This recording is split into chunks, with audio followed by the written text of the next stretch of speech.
Hey guys, welcome back to the course, and today we're going to be talking about finding your perfect niche. Firstly, yes, you do need a niche, which just means a specialized segment of the market. Another way to think about your niche is what's your elevator pitch for your channel if someone asks, what's your channel about? Your niche is your one sentence answer. So, I make blank. The reason this is so crucial is it's so much harder to grow without a niche if you're just uploading videos on any random topic that pops into your head. If one video you're talking about fitness, the next it's sewing, then marketing, you don't really build an engaged following because someone may subscribe for the fitness videos, but then have zero interest in the other topics you talk about. People don't understand your channel, and neither does the YouTube algorithm, so it's never sure who to push your videos to. In fact, here's what YouTube themselves have said on the topic. Connect with communities of interest. When creators first start out, many assume that it's best to make their videos appeal to the broadest audience possible. However, we've seen creators find success by tapping into smaller, passionate niche community. These niches vary in size from huge communities, like those who play the game Fortnite, to smaller communities like antique car collectors. Groups like these are seldom served by traditional media, so they're usually more enthusiastic when they find a show tailored to their interests. And this enthusiasm can lead to more views, watch time, and engagement. Viewers feel they found a show specifically made for them. Personally, one of my biggest mistakes when starting out was that I didn't have a clearly defined niche. I couldn't articulate exactly what I was offering. I was trying to cover as many different things as possible, as I thought that was the way I was appealing to more people, but actually it meant YouTube didn't know who to show my content to, and the audience wasn't sure what they were subscribing for. By trying to speak to everyone, you end up speaking to no one. So it can actually be very effective to niche down a lot at the beginning and get even more specific and narrowly focused about what it is you offer. That way you become a big fish in a smaller pond and become known for something specific. For example, a sports channel is so vague and there's so much competition.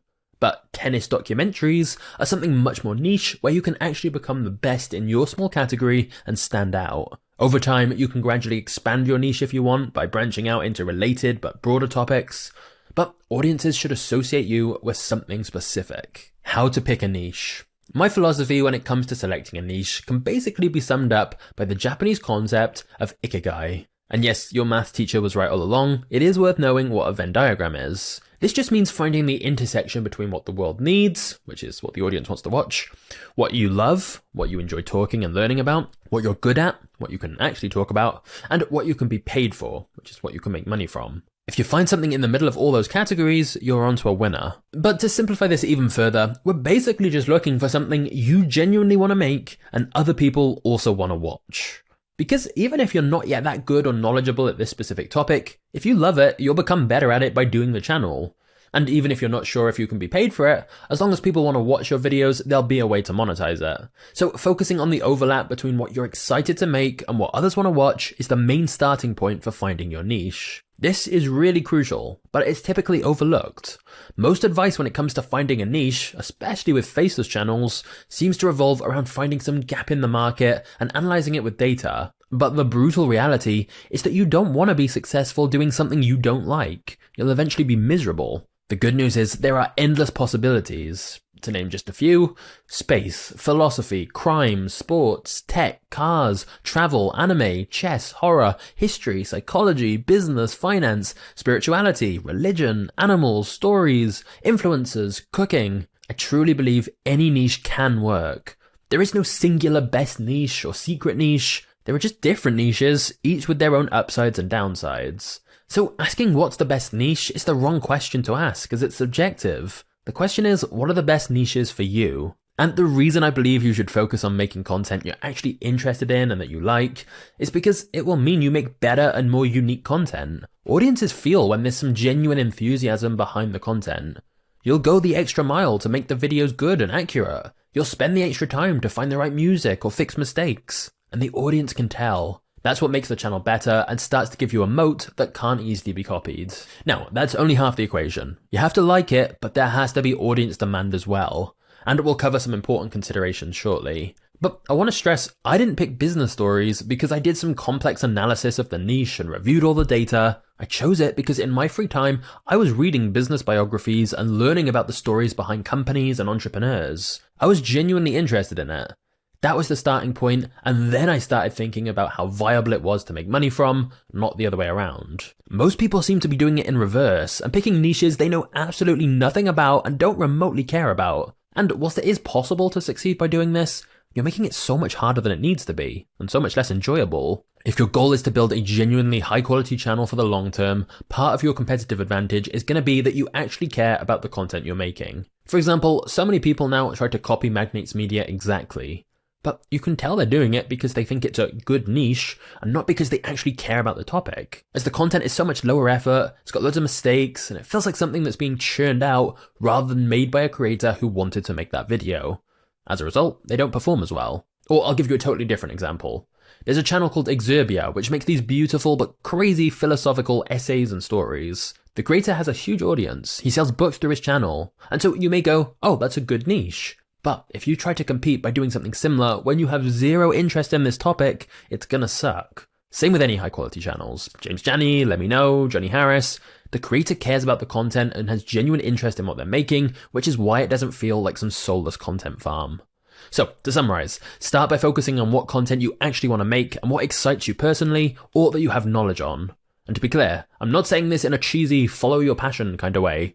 I'm saying you'll make more money, because that's going to make it more fun for you, which in turn will lead you to making better content, which is win-win for both you and your audience. I prefer this approach because if your only reason for choosing a niche is that not many others are doing it, that won't last long, as if you get some success, others will copy you. This is why so many supposed YouTube gurus can't even share their channels publicly. But in my view, that's not a sustainable business model. Pick a niche where you have an unfair advantage because of your prior interest and knowledge. Okay, I'm going to give you a bunch of idea prompts that will hopefully spark an idea of what your niche could be. So, what feels fun to you, but looks like work to others? What topics do you want to research right now? What subjects could you happily talk about for hours? What subjects do you light up about when it comes up in conversation? What do you enjoy doing? What do you spend a lot of your free time on? What would you most like to learn about? What do you want to become great at? What are the themes of the YouTube channels you watch most? What hobbies, interests, or topics do you enjoy the most? What area of life do you wish you could spend more time on? What topics come up most in your browser, search, or watch history? What comes naturally to you? If your friends or family were asked, what would they say are your best talents or skills? When people have asked you for help in the past, what have they been asking for help with? What are you better at than the majority of people? What gives you energy? If you had to do a 30-minute presentation right now on any topic completely unprepared, what topic would you choose that you could talk about easily? What do you want to see more of in the world? What makes you different? What have you always been drawn to? What type of books are you reading? What do you enjoy learning about and researching?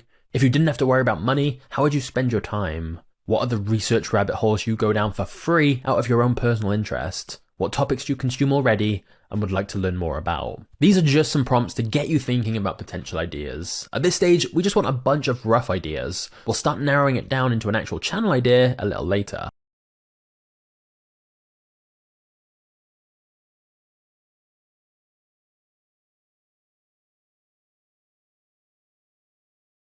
Examples and inspiration. You really can make content about anything.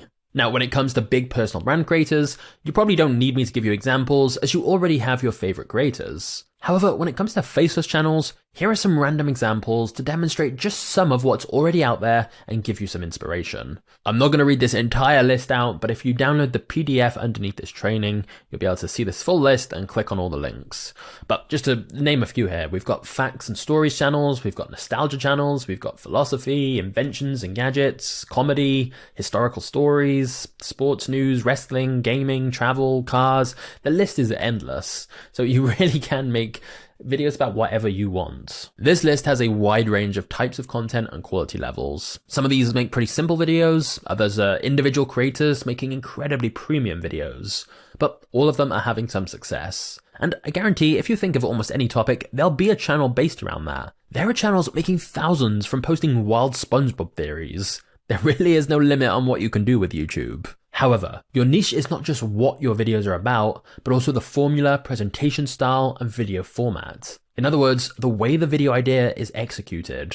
For example, business is a niche, but my channel Magnate's Media is mostly business documentaries and stories, versus someone like Alex Hormozy, whose videos are primarily business advice. Likewise, Graham Stephan in the finance niche is giving advice on camera, which is very different to a channel like this making finance documentaries. So one of the first big decisions for you if you're starting a new channel will be if you're going to go the more traditional creator route and be on screen yourself, or go the faceless channel route. Both have their pros and cons, which we'll look at later in this course, but either way, these lessons will work and the principles are the same. let's talk about why niches aren't too saturated and how to stand out. So there's a bit of a hot take, but I don't think any niche is too saturated. Only low effort content is. You can still succeed in a popular niche if you bring something fresh, different, or better. With the skills in this course you'll learn, like writing great stories, editing great videos, crafting clickable titles, you can outperform what's currently happening in any niche by making superior content. Even in a niche where there's already someone making amazing content, there's always a way to put a new spin on things that some of the audience will prefer. Because everyone has different tastes, so there's room for different styles, perspectives, and formats. And so you can actually argue that if there's a lot of channels in a niche, it's just evidence there's demand for that. You just need to offer something unique. One of the best ways to come up with something fresh for the niche you want to pursue is simply by bringing in ideas from other niches. For example, First We Feast combined interviews and challenges together to get hot wings. Or for example, you likely bought this course as you're familiar with my content on Magnates Media. So you could simply ask, what subject could you make stories or documentaries or video essays about in a similar way? You can be the Magnates Media of X niche, like making videos in a similar style as me, but for true crime or geopolitics or literally whatever you're interested in. If you're super into artificial intelligence right now, why not make documentaries about it? We already mentioned some other channels going this high quality documentary style route, like James Janney, Let Me Know, Johnny Harris. But just to name a few more, there's Fern, Cold Fusion, Polymatter, Wendover Productions, Josh Brett, Neo. And so if there's something you like about these channels, or indeed any other channel, consider if there's elements you could bring in from them to your own niche to stand out from what people are currently doing. There's always a way to do things in a new or better way. This allows you to essentially create your own new mini category within the niche. This is often called blue ocean strategy, as rather than competing directly, you're crafting your own empty corner of the niche where you're a little different to what anyone else is offering, so there's no identical competitors. And there are a lot of ways to stand out like this. It could be aiming your content at a different audience to what other people in your niche do, packaging your ideas differently, using different humor, explaining things in different ways, using different visual styles, presenting and pacing things differently, having a different tone to the video, speaking differently, bringing your own personality in, editing differently, and so many more ways to put a new spin on things. When I started Magnates Media, business stories were not new, it was just the way I did things was different. The reason most people don't succeed is they just copy what's working and do a worse version. So of course they're never going to be able to compete with the biggest players in the niche who are already established, as the audience has no reason to watch this new content instead. Now, don't worry, it's normal at the beginning to copy a bit too closely to someone else while you try and find your own style. But just be aware that to become a big channel, you need to find your own thing. So don't just try to clone the channel you like in a niche, study what's working elsewhere outside of your niche and draw inspiration from there. And that way, you can find your own way to stand out, even in a crowded niche. Again, I repeat, there's always a way to do things in a new or unique or better way. Criteria to consider when choosing your niche. Hopefully by this point, you've already got some ideas on what your niche could be. But what criteria should you consider to make a final decision? Number 1, do you enjoy it? We've covered this a lot already, but it's so important to make content you're interested in to avoid burnout in the long run. Even if you're planning on having a team to help you make the content, you're still going to be involved. So I want you to wake up feeling excited about what you're making. YouTube is a long game, you want to enjoy it. As if you try to pick a niche purely for views and money, you're probably going to lose to someone who does like the topic. Because your content will be filled with errors and you won't even understand what you're posting about and you'll have no pride in your work. Whereas if you like what you make, you'll gladly go the extra mile or stay up late making little fixes, which takes your content to a much higher level. Number 2, are you good or knowledgeable about it? This is especially important if you're making more educational content, as this will give you more credibility and an unfair advantage. Number 3, can you make enough money from it? One of the first considerations should be the business potential of each idea, meaning are there products or services you could potentially sell related to this niche? For example, if you have items on your niche shortlist like nutrition, productivity, marketing, dating, these are all great because common sense tells us lots of people would absolutely be interested in learning more about these topics, both through free videos and eventually through paid products and services you could create, such as a coaching program or a course or system you sell. Any content that's going to have an impact on someone's life is typically more easy to monetize. So consider what type of person you're going to be making content for and what products and services you could potentially sell them. However, if your niche is something where you can't think of any product or service related to it that you could eventually sell, that means you're going to be relying more on ad revenue and sponsors, which isn't necessarily a problem. But if that's the case, you're going to want to do some research on the average RPM for your niche, which just means how much YouTube will pay you per 1,000 views, as different niches will earn different amounts. You can do some research on your niche to find some estimates, or maybe even find creators in your niche who've shared their RPM publicly. However, there are a lot of factors that go into RPM, so this is never going to be fully accurate. It's also worth noting that to calculate earnings, the equation is RPM times number of views. So even if the niche has a lower RPM, that might still be fine if it's something that can get a huge number of views. The fourth consideration: can you bring something new or better than competitors? This is where it's time to do some niche research and find out who the competitors are. That way you can understand how high the current level of content is and whether you think you can beat it by making something better or find a new angle to bring something fresh. A great way to do this is simply create a fresh YouTube account and start searching for videos in your niche. The algorithm will then start recommending you related channels in the suggested bar on the side. You can then make a list of all the different channels and analyze what they're doing well and what's working, but also where there's room for improvement. There's also two great tools for analyzing competitor channels, which are viewstats.com and socialblade.com.